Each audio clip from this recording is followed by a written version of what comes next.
Namaste everyone. A very warm welcome to all the participants in today's webinar. This is a 90-second webinar in a talk series. A special welcome to speaker Mrs. Beena Mirchandani for making time to be with us here today. Before we introduce our speaker and hand over to Beena ji, a little information to those who were not here earlier and have joined us today. Rtambhara Wellness is a collective of like-minded individuals that look at wellness in a holistic way, not just the body, but the mind as well, and all through the practice of knowledge and wisdom that comes from our ancient Indian scriptures and heritage. We conduct corporate programs and retreats for wellness that looks at personal transformation, and the details are available on our website, rtambharawellness.com. I would like to take a minute to announce our next program, Connect to Your Core, a 2-night, 3-day retreat at Bangalore, Shatayu Ayurveda Yoga Retreat that fulfills our aim to inspire us all to get started on a journey of self-discovery. All details about the retreat will be posted on the chat box during the webinar. I extend a warm invitation to all of you for participating in this experience of nurturing and building your core, guided by experts and inspired by like-minded participants. If you would like to be a part of our community, please post your contact details, cell number, email ID, so we can add you to our groups. In today's session, we have a talk and presentation for 40 to 45 minutes. This will be followed by question and answer. Please feel free to post your questions on the chat function, and Beena ji will answer your questions after the talk. So let's get on with today's session and learn about Beena ji's journey of surviving cancer through passion and spirituality. May I request our Director of Operations, Mr. Rohan Nayak, to introduce Beena ji. Thank you, Reshmi. I don't think Beena ji needs an introduction to most of us here. Over years, we have all developed a special bond with our dear Beena ji. Yet, it would be my pleasure to enumerate some of her many achievements. Beena ji has over 40 years of esteemed career in brand and retail strategy domain. She has also spent 25 years studying spiritual teachings. One of her most distinguished programs, Happiness Differential Workshop, has been very well received by several well-known corporates, institutions, and social groups. She is the chief faculty at Rtambhara and is truly a beacon of happy mindset and spiritual life. As I have known Beena ji, her smile and presence can light up a room. Today, Beena ji is here with us to share her experience and learning during her journey of recovering from cancer. Thank you, Beena ji, for agreeing to talk to us. Over to you. Thank you so much, Rohan. Thank you for that lovely introduction. It's my pleasure to be with you all today. I'm on the other side of the talk today, not moderating, but speaking to you. That's fun too. If you're wondering why I chose to speak to you on this topic today, there are many reasons. I don't know if you're aware, I finished my treatment in June last year, and here I am back to normal. I now live my life in spans of 6 months when I go for my checkups. But what has that done to me?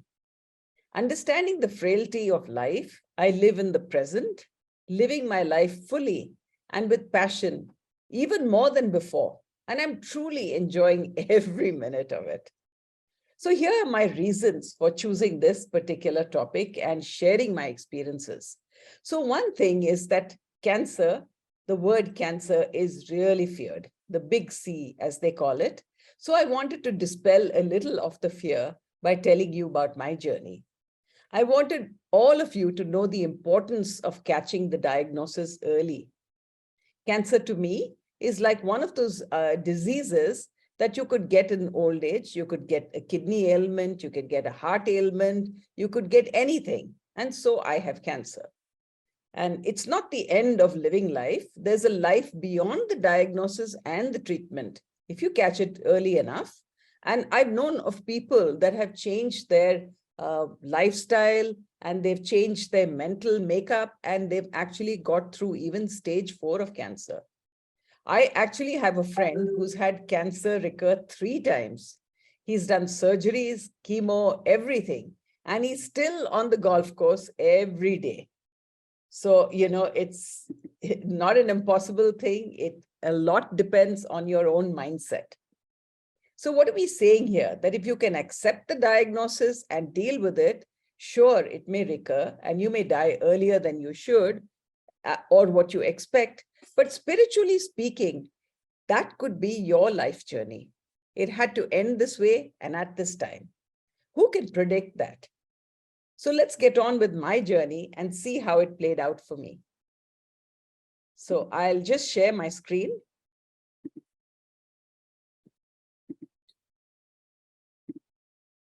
All right, is clear for everyone? Okay, all right, okay. So let's talk about my cancer journey. And I thought that, I got through it very, very easily because I was committed to spirituality and I was living my passions. So that's the reason why I'm sharing this with you. All right. So then and now, this is me. The first picture is me before I got the cancer. The second one is just immediately after I had recovered. You can see I'm getting my hair back. And the third is me today. So not much of a difference, I think.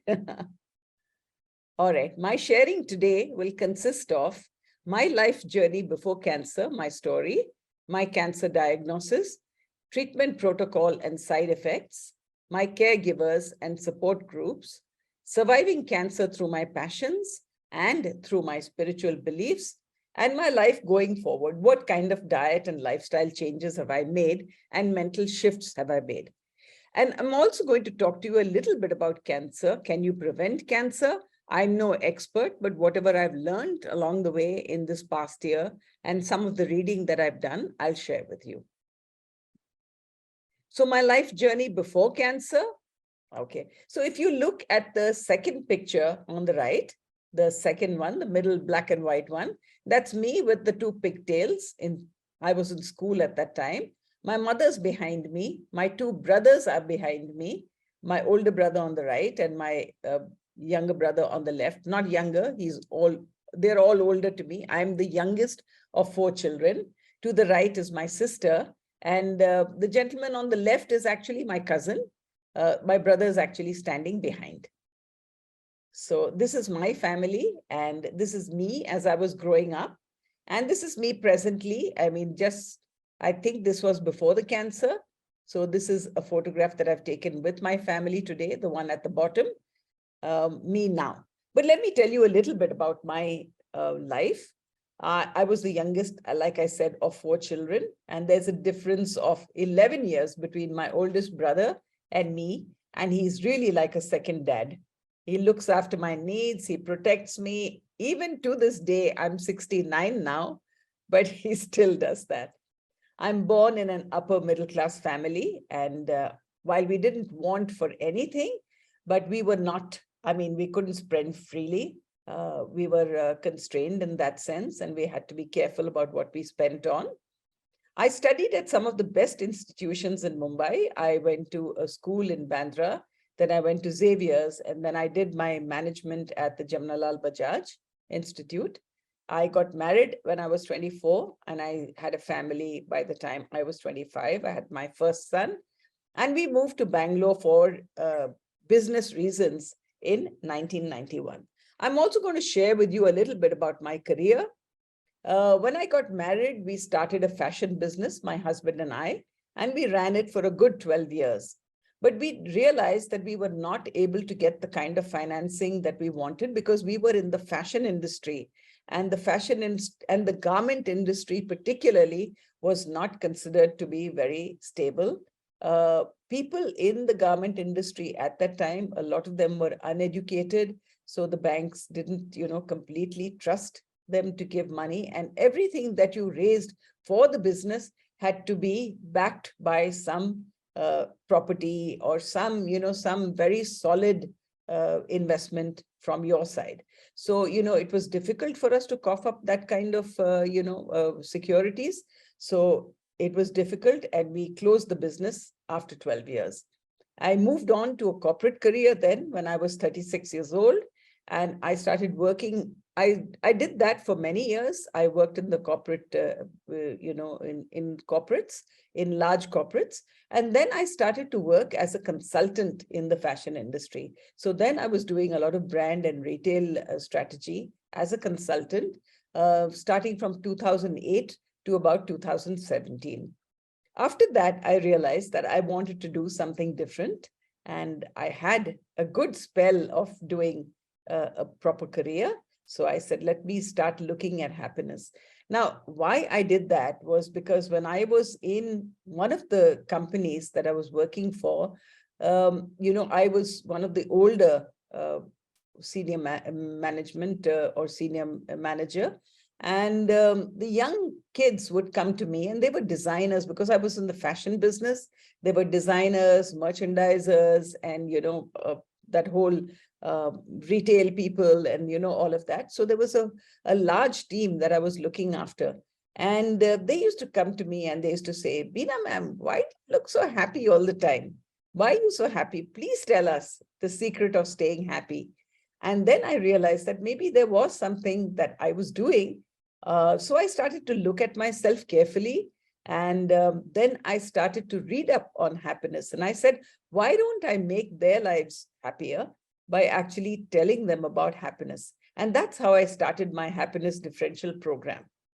I also worked with Rtambhara closely, as you all know, the ones who have been, with Rtambhara and been with us over the past year.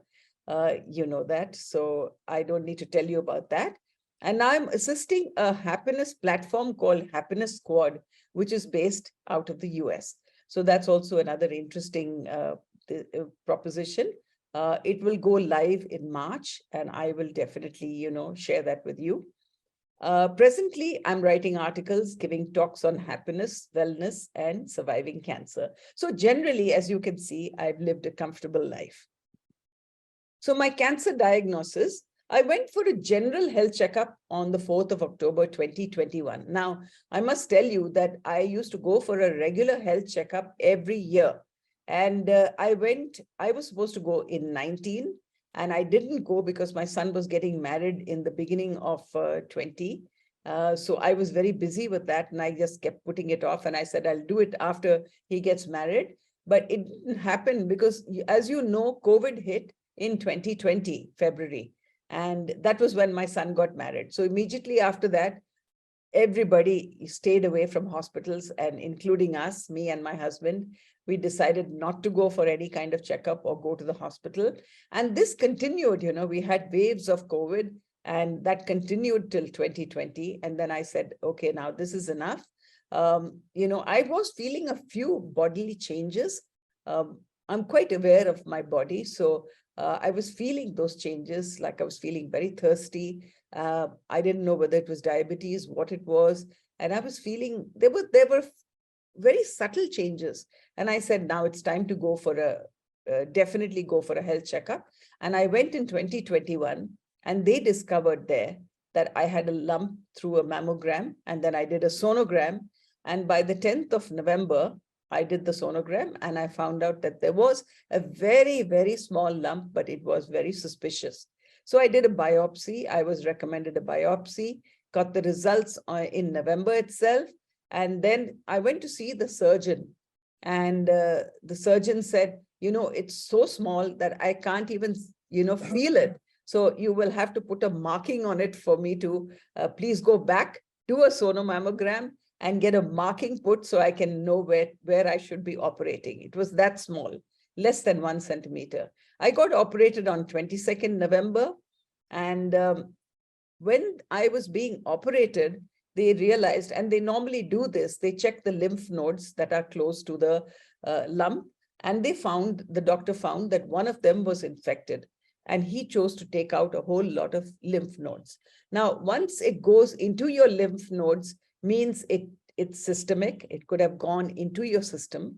And so then earlier, the whole idea was for me to do my surgery and then just do some radiation, and I was going to be out of it. But because it had gone into my lymph nodes, I had to do chemo. And on 9th of December, I started doing chemo, which ended on the 28th of April. I'll tell you a little bit more about that, because you should know what the journey is like and what I remember of the journey and how I went through it. I started radiation after that. So after chemo was radiation, finished on the 2nd of June. And I traveled immediately after that. Now I'm on a 3-monthly checkup routine. Actually, not 3-monthly. It's now become 6 months. So I'm happy to share that with you. The treatment protocol and side effects. So commonly for breast cancer, you do either surgery, radiation, medication, and complementary, which just supports the, the treatment. So I was actually recommended, for me, they recommended that I do surgery first, followed by chemo, and then to do radiation, which is what I actually did. So surgery, adjuvant chemotherapy, which means it's after the surgery, and then I did radiation. That's me, looking quite comfortable. Okay, I went in for surgery, and which is called lumpectomy. The lymph node was removed and the breast reconstruction. It totally took 5 hours, much longer than expected, because they had to wait for the result of the lymph nodes to check whether they were infected or not. I was discharged, though, in 2 days, and I was recovering at home.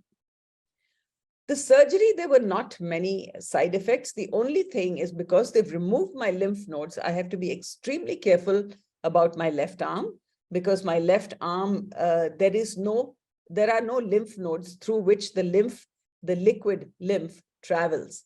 So now there are no lymph nodes, and there's a chance of your arm getting swollen with the liquid. So you have to be careful about that.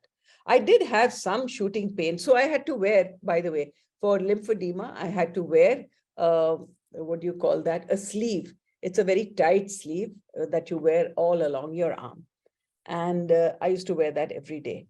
So there's some shooting pain in my breast, which was caused by new growth of tissue and healing. And there's, even now, to this day, I have some numbness in the armpit where the nerves have been cut. I may get the feeling back, but I may not also. But somehow the body adjusts to all of these changes. And there was a stiffness, tightness in my left shoulder, which is not there anymore. I actually go to the golf course and I practice. So there is no problem there.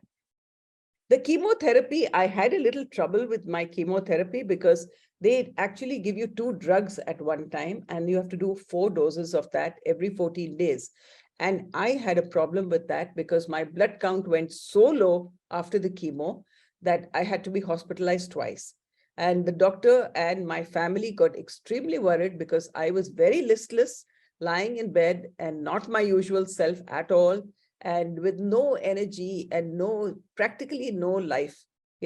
I was just lying in bed. And so the family was very worried, and we consulted with my niece, who's a doctor in the US, and we decided that we will ask the doctor whether we can actually avoid doing this particular double dose thing. And so the doctor agreed with us. And instead of doing 4 double doses, I actually did 3 double doses. And then I did 4 doses of another drug. And now this time the doctor was aware of what my body was able to take. So what he did was to actually stagger it out. And I was doing 1/3 of the dose every week, instead of the whole dose being done every 14 days. So you can actually, in chemotherapy, you can adjust it to what your body is able to take. There are a lot of side effects of chemotherapy, and I had lost my hair, I had lost my eyelashes, my eyebrows, I had lost all hair. I luckily didn't have mouth sores, but I did have body ache and fever on the 3rd, 4th, 5th day. There was a total lack of appetite. There was a loss of taste. So you really, it feels very sort of metallic. Your mouth becomes very metallic tasting, and you can't taste it. Sometimes I couldn't taste salt. Some days I could only taste the salt. I couldn't taste anything else. There was a loss of energy, constipation, which they have to take care of. And there was a slight pain, discoloration of nails, and a tingling sensation in hands and feet. So there was some amount of physical, effect of chemotherapy, which affected me. The radiation was way, way easier. It was 20 sessions. This is my doctor, by the way. This is Dr. Vadiraju, a very nice, gentle person at Manipal. And radiation was very easy for me to take. I did have a few side effects. Towards the end of it, I didn't have fatigue. I had difficulty. I had a sore throat. I had difficulty swallowing. And the rest of it, then of course, there's a discoloration because they're putting that much intense radiation on the breast. And then there was this flaking and peeling. But apart from that, I think there was nothing major. In fact, I was in sort of recovery mode while I was doing my radiation. Now, I really want to thank my caregivers and support groups, because here's my family on the left. And as you can see, my husband's there. A lot of you have met him. My two sons, my two daughters-in-law, and I have 3 grandchildren. As you can see, my younger daughter-in-law was expecting a baby. So I have 3 grandchildren now, and they were there with me through everything, supporting me through everything. And my husband was there through every chemo that I went. He was sitting by my side. Let me talk about my niece. And I think, if you do actually go through any kind of suffering, you have some ailment, and if you can have a doctor that you know well, because, there are lots of little things that happen to you and you don't know. And sometimes it's very difficult to get through to the actual doctor because they don't take calls for small things. But I was able to discuss with my niece, Dr. Sonia Malani. She's my brother's daughter. And she specialized in cancer and alternate therapies and medicine in the States. And she was there on call throughout. So I could call her for the smallest thing, if my taste went away, then I would talk to her. If I felt something was swollen, I would talk to her, just anything. And there was a lot of good advice coming. In fact, she was the one who advised me about the chemo and said, please do it as per what your body can take. My brother and sister-in-law, I lost my sister-in-law last year in September. My brother's here, my oldest brother, and they used to call me every single day. Every day they would check with me. I was video calling with them every day. And then, of course, I can't miss out my staff at home who were tremendous caregivers. They were looked after me and fed me, made things, whatever I thought I wanted to eat, they would give me. So it was really a lot of help. I had, luckily, a lot of support groups. And I think this is also important when you're suffering. I had a Bina's Recovery WhatsApp group, and I put everybody in there, and they were just egging me on. And they would, just constantly say, yes, great, go with it, and whatever else, So it was really fun to post pictures of my whole journey through this. I have my relatives, friends constantly calling me, my school, college, and postgraduate groups on WhatsApp. I have a satsang group that I meet every Tuesday. They were also egging me on. And I actually chose my doctors. I went to doctors and, when they were empathetic and they were gentle and they had the time for me, that's when I decided to do my chemo with them. That's when I decided to do the surgery with them. I did need this care, loving care. And I think that helped me a lot. And of course, my mentors and guides on my spiritual journey, Krishna Paniji is here. So thank you, Krishna Paniji. You're also very integral to my support groups. Now, let me talk about how I actually survived cancer through my passions. I have a lot of passions. I have a lot of interests, and I love doing new things. So the first thing I have to put on my list, my passion, is spiritual knowledge and learning. And that didn't stop. You can see me on the right, the picture on the right at the bottom where I had no hair, but we still had our Bhagavad Gita classes with Krishna Paniji, and I was attending them. Then the other thing I love is fashion. I told you I was in the fashion business because it was my passion. And I run a Instagram feed, which is called, my handle is called Beena Mirchandani. And there I used to dress when I had the cancer I used to wear turbans and I used to dress nicely and go out, and I would photograph that and I would put that up. And I still do it today because a lot of people ask me, where do you get your style sense, or where do you buy this from? What do you do? And this and that. So I share little snippets of my styling on Beena Mirchandani on Instagram, and it's also on Facebook.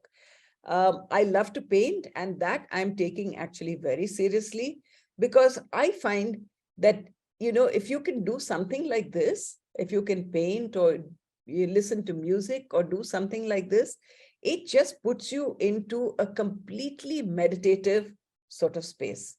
And that's wonderful for me. When I'm actually painting, I really have no idea of what's happening around me. I'm completely into it.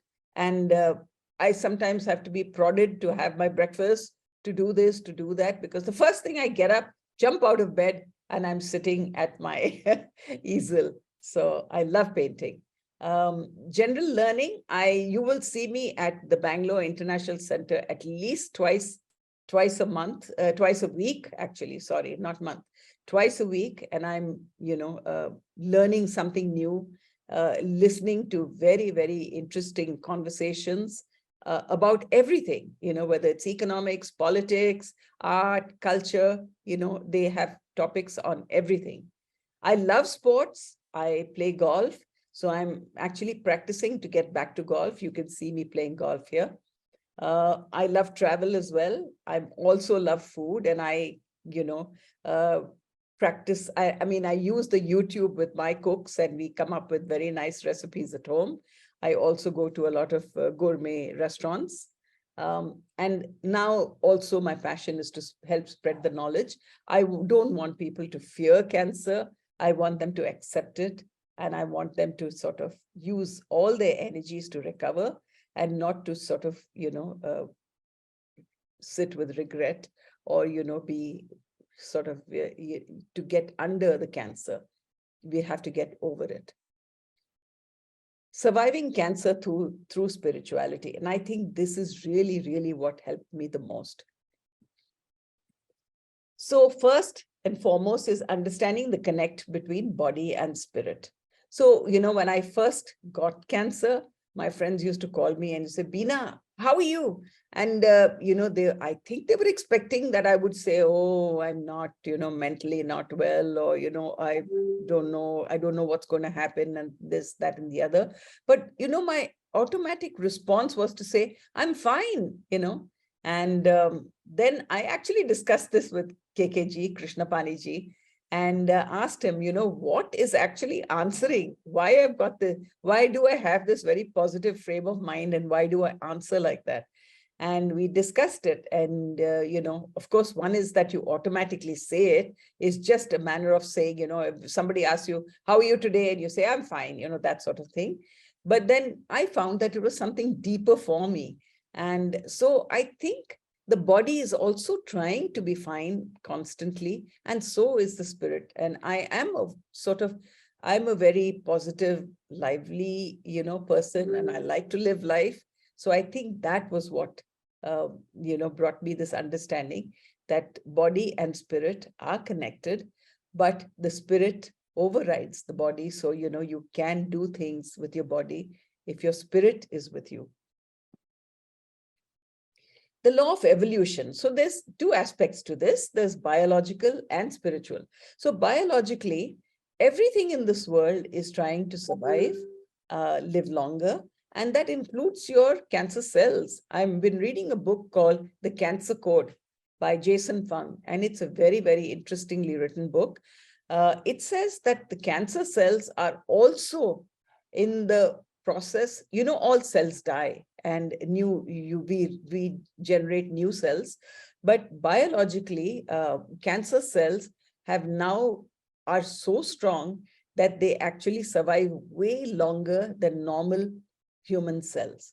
So this is the evolution of cancer cells as well, of cells as well. So, we have to accept that. Spiritually, of course, there's this law of evolution, which means that, every setback that I get in my life, there is some reason for it, and it's meant for me to evolve. So, in both senses, the law of evolution works for me. And yes, I must say that it has worked for me, because I think I'm a happier person today, happier than I was before I had the cancer. And you'll know why. The law of rebirth and reincarnation, I think these Hindu scriptures, philosophies, really actually answered a lot of my questions. I used to wonder what life is all about when I was in my 40s. That's when I took to spiritual reading. But if you look at rebirth and reincarnation, you will realize that there is no reason to fear death. And there is no, whatever you've learned this far gets carried forward into your next life. So you're not losing any learning. You're not losing anything. Also, the other thing is that, I was told this by my mentor, my spiritual mentor, Ma Manize of the School of Ancient Wisdom, that souls actually stick together, and, they will keep coming back in different lifetimes, in different roles, but we'll stick together. So it's nice to know that you're never too far away from your other souls that you are actually attached to. So that this law of rebirth and reincarnation has actually taken the fear of death away from me. The law of karma, what you sow, you reap. So, we were discussing this again, Krishna Paniji and I, and we talked about karma.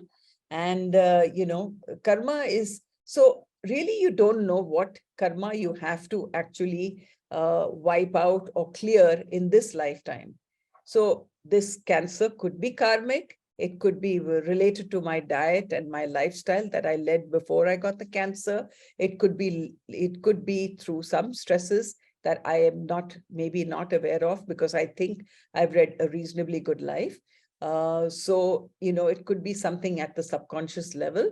So anyway, this law of karma allows you to accept whatever has come your way and to deal with it in a nicer way.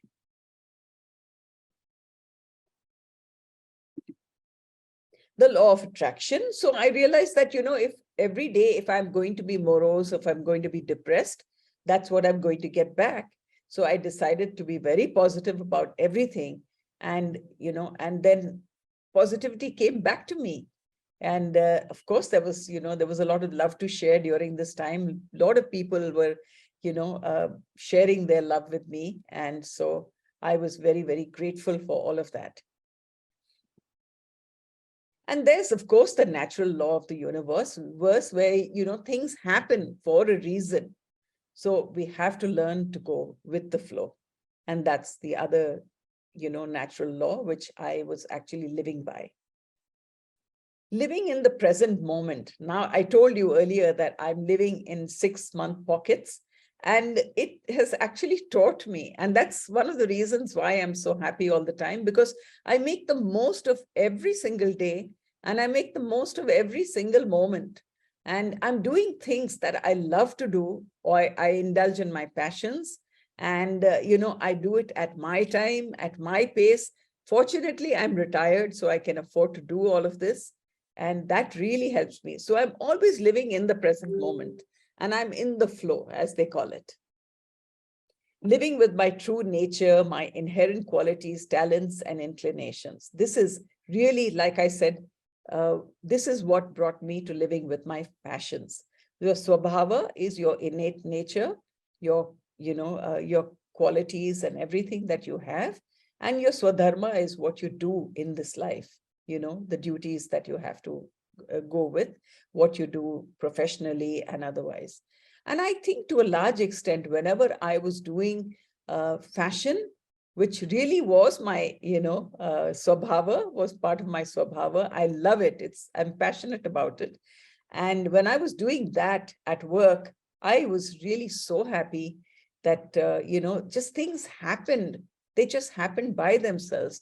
And I must tell you this, that there was a time when I was handling the merchandise of a large corporate, and I'm not sharing names now, but I will tell you this, that when I was doing the merchandising and the design, and I wasn't doing the design, I was heading the design, I was heading the merchandise, and I was heading the whole retail operation at that time.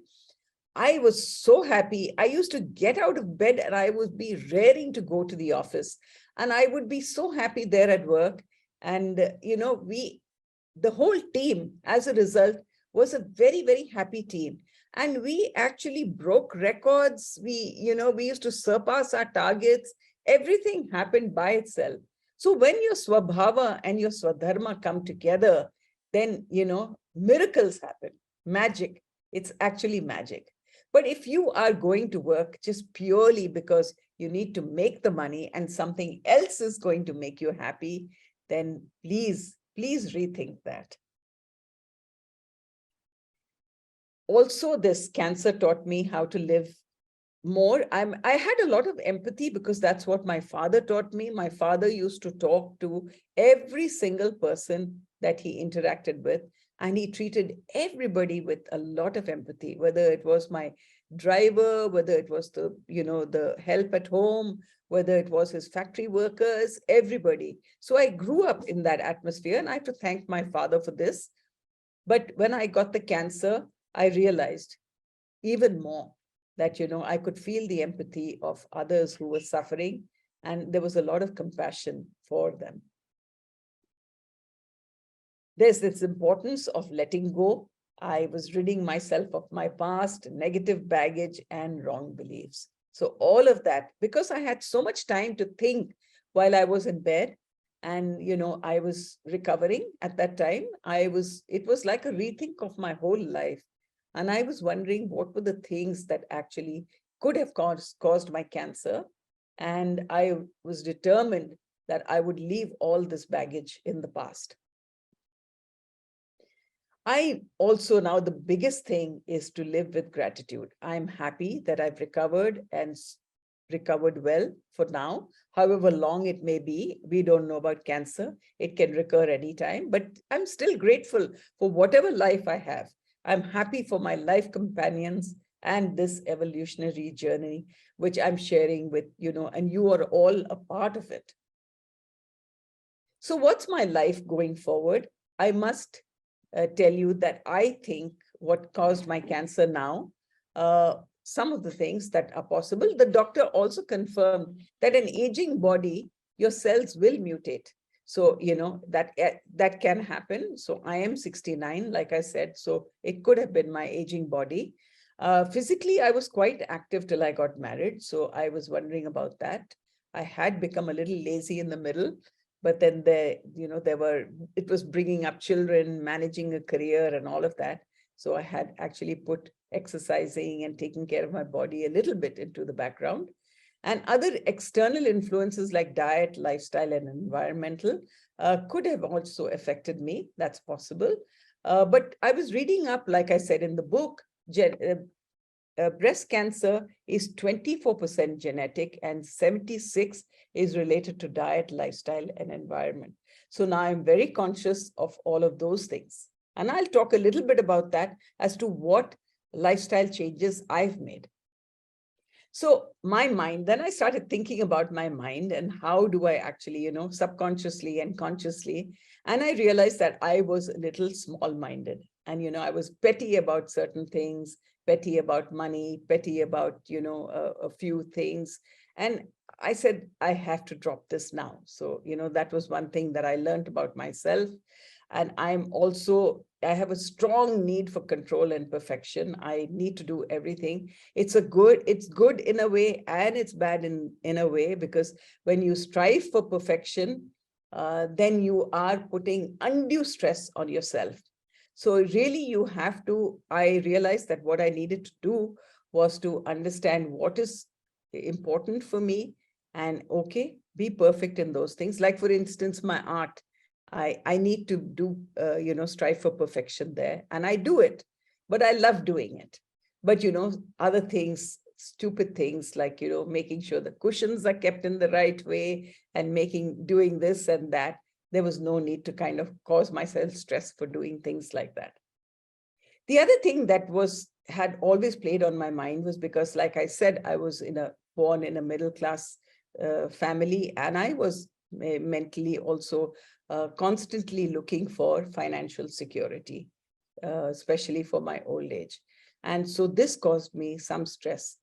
I tend to overthink every situation. And that was another thing that I had to drop. So I was also analyzing my mind. And it'll be nice if you can actually do that, because it will, you will just become a lot more self-aware. You'll be aware of what your body needs and what your mind needs. So my present diet and lifestyle, I do regular exercise, especially for my arms, as you can see. I do a lot of Qigong, which is great for older people because it's not as, it doesn't push you out too much, but at the same time, you're actually exercising every single muscle in your body. I'm on a gluten-free diet. I'm dairy-free, except for yogurt. I love eating yogurt. And no processed. I'm sugar-free. I don't eat processed foods. I'm sugar-free. I do not eat sweets at all, especially if it's white sugar. That's completely out. So no cakes, no muffins, and none of those kind of things for me. And I try to do a more plant-based diet. There's special foods and drinks for increasing immunity and lowering acidity, and I do all of those. I drink chia seeds and water. I have, a fermented rice water every morning. I have beet every afternoon. I have one amla every day for lunch. That's great for increasing immunity. So there are certain things that I follow very rigidly, and it's helping me a lot. The very important thing is intermittent fasting. And if you can do that, it's a great way of letting your body rejuvenate itself. So I eat dinner by about 7:30, and the next meal that I have is at 9 o'clock in the morning. And there's no tea allowed, okay? So you can't have tea and say that's not a diet.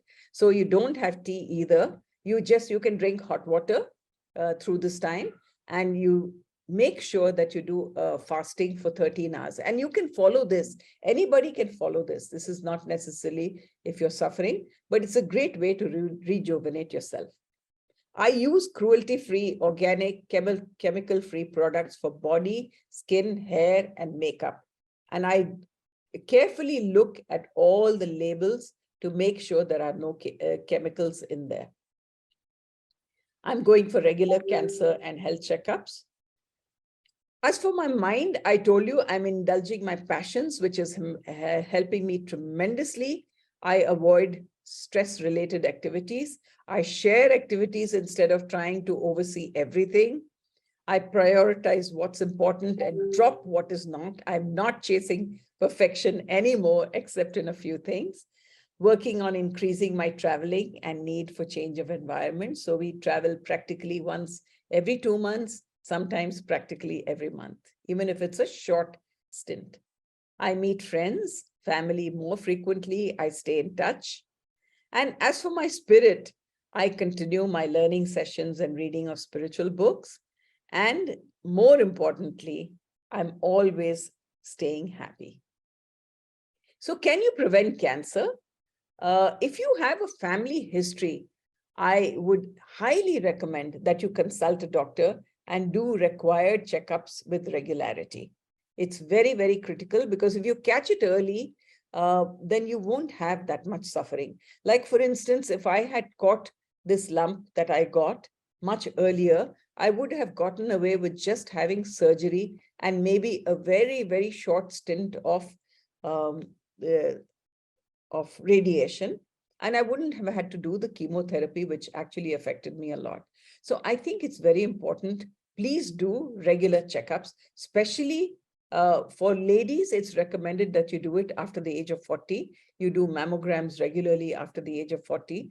But for men too, please do your prostate checkups and, do whatever you need to. Please go for a health checkup. It doesn't cost that much, and it's only for half a day, but it ensures that for the next year, at least, there's nothing majorly wrong with you. Alkaline versus acidic. Please keep your body as alkaline as you can with food and drink. Please read up on Google and Try and eat as much alkaline food as you can. Exercise regularly, and I can't undermine how important that is. Please underline it and do it regularly.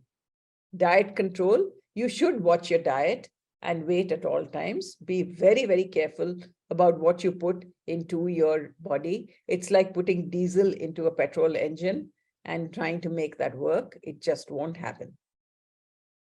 Food allergies. This is one thing that I have now, since I've started this self-awareness, especially of my body, if I get any discomfort from foods, I either learn to avoid them. I actually avoid them. And I think what we all need to do is to be sensitive to our bodies. So if you get any discomfort, which means a lot of burping or a lot of, you have too much gas buildup in your body, then please be very careful and try and find out what you're allergic to and avoid them. There's no need to pressurize your body to absorb this. And foods to avoid, definitely white sugar. Cancer cells feed on glucose. They do not, like normal cells, feed on oxygen. These cancer cells feed on glucose. So you have to avoid sweets. Processed and refined foods, because they always contain some kind of chemical which is not good for you, or some kind of, sugar in a different form, which is also not good for you. Animal-based foods as well. Please regulate that. I'm not saying to completely not have it, but please regulate. Personal body products should be organic and chemical-free. Clothing and house linen, if you can try and use natural fibers, cotton, silk, linen, that's much better than using polyesters. And intermittent fasting, I already told you how important that is. It's a great tool for healthy living and for weight control. So I'm going to end with this very brief thing about body, mind, and spirit. First, for your body, watch your diet, exercise regularly, stay toxin and chemical free as much as possible. For your mind, let go of the past. It's not important.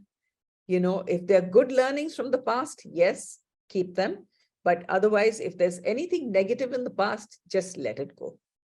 Indulge in your hobbies and passions that make you happy.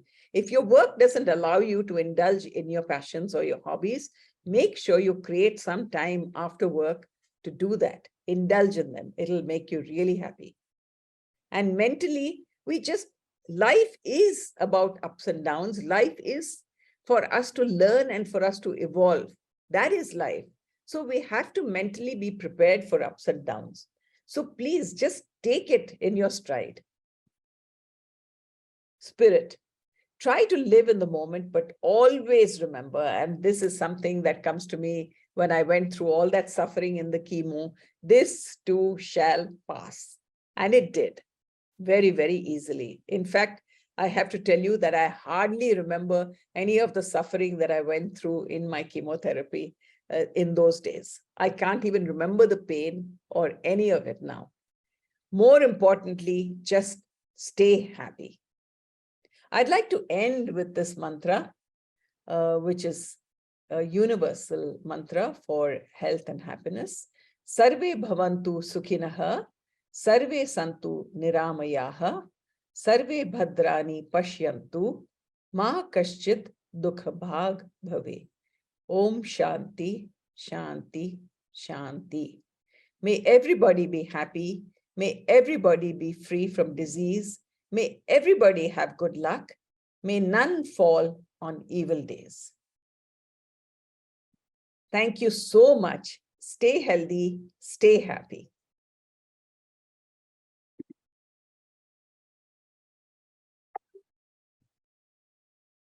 Thank you so much, Beena ji. We have a few, wonderful comments in the chat section. So, Okay. yes, Rishifani ji, please go ahead. Beena ji, it's been a wonderful talk, and I can only say that if it were a physical talk, interaction with you, we would all be standing and giving you a befitting standing ovation. So you deserve that. And it's been a truly remarkable journey of recovery and continuing to stay happy. That's been there with you, and that I think really helped you. So thank you so much. Thank you so much, Krishna Prajiji. And you were very much a part of it. Thank you for that too. If there are any questions, I'll be happy to answer, or anything that you'd like to know about my journey or about how I'm managing or anything. And, just anything, it's completely open. Veena, Yes. Sunita, Yes, Sunita. I haven't any questions because you have so beautifully formatted your whole experience, and to say that you're so courageous to do this for the benefit of anyone else who may go through a similar journey. I really think that's most marvelous of you. It's so clearly and very well presented.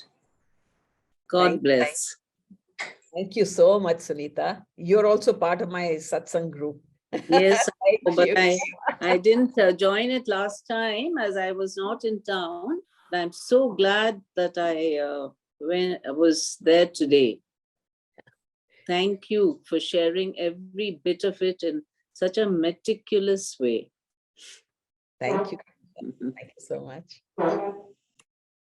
Binaji, this is Simha, HNLN Simha. Yes. And this was one of the most inspiring talks that I have heard. I had a small clarification though. Yes. You had beautifully presented that you were able to look at yourself, that is yourself as the observer, and that the body, the mind, the intellect and everything that is going through as an object of observation. That is what I noticed. Am I right? Yes. Yes. This is what gave you the internal strength to look at it and face it, that you will not be faced by any of these things. They'll come and they'll pass. That's true. This was wonderful. Excellent, Binaji. And so nice to have been associated with Rtambhara and yourself and the group, and Krishna Pani as well. Thank you so much, Simaji. Actually, because I was in bed, I was able to actually, spend the time and look at myself and, think about everything that I had done, and, and really strive to be a better person every single day. So, this was part of the whole process. Thank you so much, Simaji. I really admire your strength. I remember a advertisement in the TV about the Mahindra advertisement, which said, "I can if I think I can." I remembered you now. Thank you. Yes, we can. Thank you. All the best. God bless. Thank you.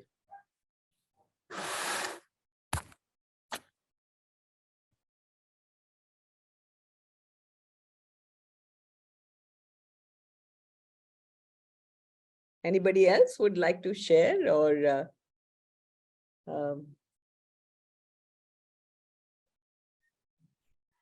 Meena ji, Meena here. Yes, Meena. Yeah, just wanted to tell you, because you're so loveful, you spread love by your presence around. So you're getting that love back.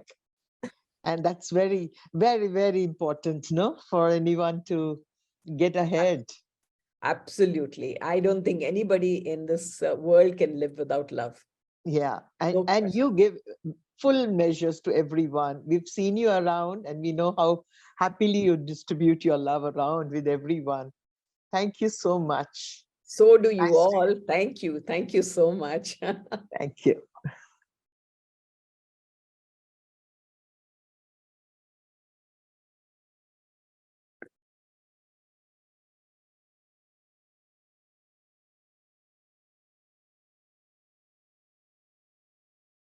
Maybe.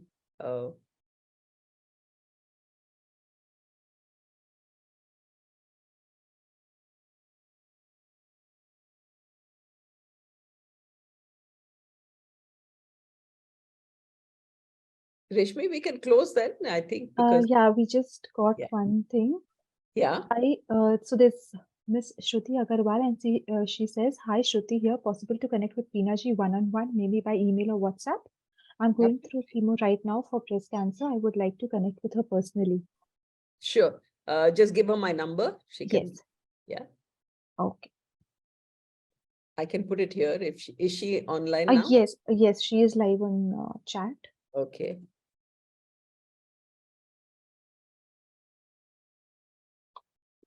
Here you go. Here's my number. Call me anytime.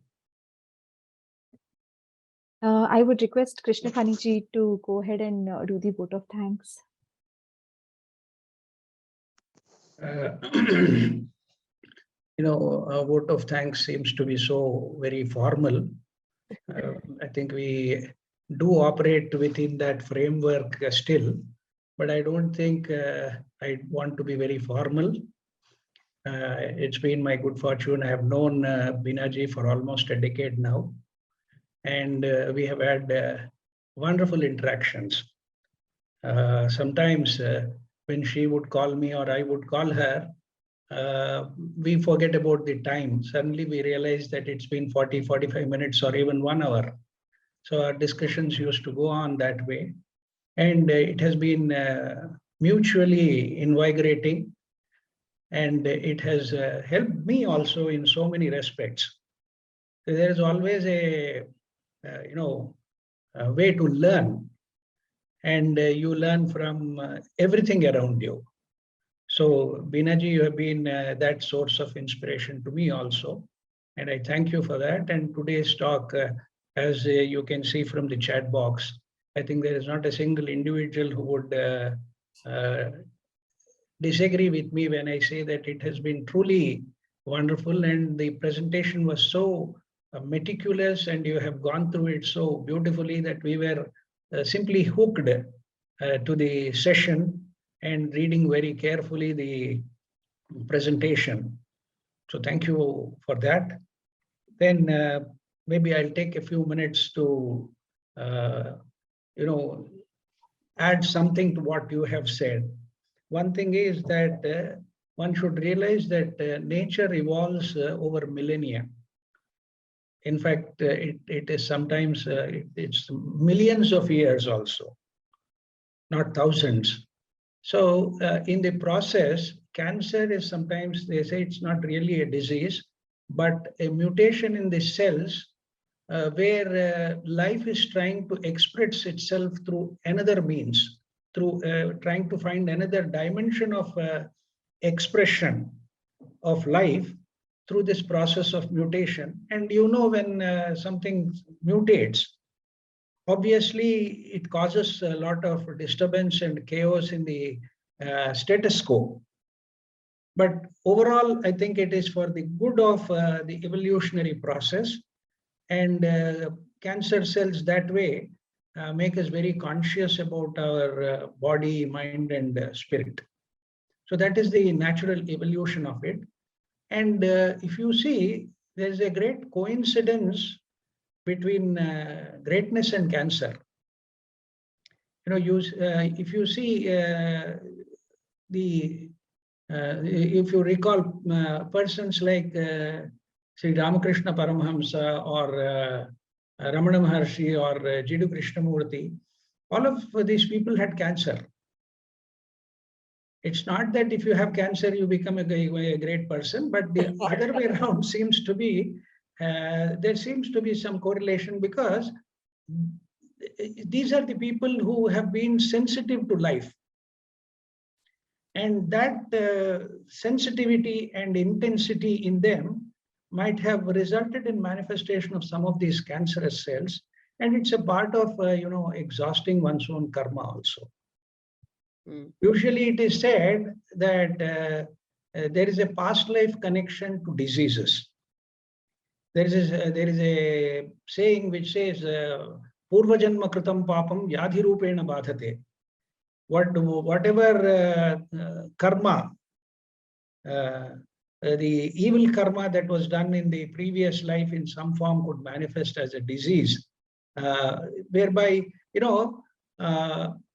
people may not respond adequately to anything, and they may try to,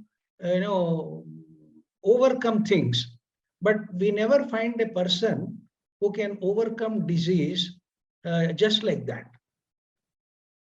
Disease is one thing which forms a common platform. I have seen people who have a lot of physical strength or monetary power or political power. Everybody had succumbed to disease. So that's a great equalizer in one way. And that is reflective of our own abuse of body, abuse of mind. See, both these things, if they are not in sync and they are working at cross purposes, obviously it is a disease that comes out. The ease factor is taken away. And we are only talking about the physical illness here. But I think there are millions, if not billions, who are suffering from mental disorders. We don't even realize what kind of a mental disorder we have. So when they say that the past life is one of the factors that could manifest in the form of disease, they have also given a beautiful,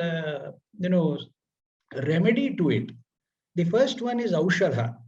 The first one is medicine. The second one is dana. Dana has a dual meaning. One is being charitable to people in thought and word also, not necessarily giving money or material things. But letting go is one form of charity, not taking people seriously and responding to everything that happens to us with aggression. So that is one aspect of it. Japa is basically introspection. Japa is a very great form of introspection where you recall the name of your whomsoever you revere. Usually it is addressed to a particular form of manifestation whom we call as the Godhead. Then there is a process of purification, generally the homa. That means whatever fire sacrifices we do is also considered as a form of reconciling to this. And the inner meaning of it is that we burn away within us. There should be an internal homa going on where we burn away everything that is of no purpose. Burning away all the inessentials in us is a form of homa. And finally, what comes is service. Serving mankind is equivalent to serving the divine, because we recognize the divine presence, and that's what is called as archana. So aushadha, dana, japa, homa, and archana have significances at different levels. And that's how you overcome the evils of karma, which manifest in the form of disease. And there are certain things which generally now it is being accepted by science also, that they are predetermined. Like what would be the longevity of a person's life? Could be a predetermined factor. Now they are saying that it is genetically coded in the DNA, which is nothing but in other ways what has been given to us in our spiritual texts, that it is predetermined, and very much even before you were born, it is predetermined as to how long one would live. Similarly, what actions we perform, what skills and knowledge we acquire, and what is the kind of wealth we acquire. And finally, as I said, when your longevity is decided, it means that your date of death is also decided. So when you are going to die, the predetermined nature of these things doesn't mean that we don't do any action and that there is a sense of fatality in this. There's nothing of that sort. You are here for performing your dharma, which you brought out through those two terms of swabhava and swadharma, where we need to match them very carefully to live a very happy life. So that's the importance of life. And more importantly, as I have been saying earlier also, the whole purpose of life is twofold. One is a process of purification. Purification at every level, at the bodily level, at the mental level, at the word, at the thought, word, and deed, and even at the spiritual level where we are stuck in a kind of a very fragmented expression of life. So there's this process of purification which needs to go on continuously. And in the process, we need to exhaust our karma also. Once you are free of debt, then only you can say I'm liberated. And the debt of karma is such that unfortunately, through our own ignorance, we keep on adding to it rather than reducing it. But the focus should be on reducing the karma progressively, which is basically what is letting go. There's so many situations where we may not need to respond at all, where we need to totally ignore and forget about them. And ultimately, as you said, Anando Vai Brahma, the essence of Brahma is happiness, is bliss. And staying in that state of bliss is what is going to really be a factor in our lives, which would be liberating in every aspect of it. So thank you so much again, Beenaji, on behalf of all the participants here, and on behalf of Rtambhara Wellness. You have been a great source of inspiration to several of the, not only the participants, but also the other forums on which you spread happiness. So I once again wish to thank you profusely for this wonderful talk. Thank you so much. Thank you so much, Krishnapani ji. Thank you.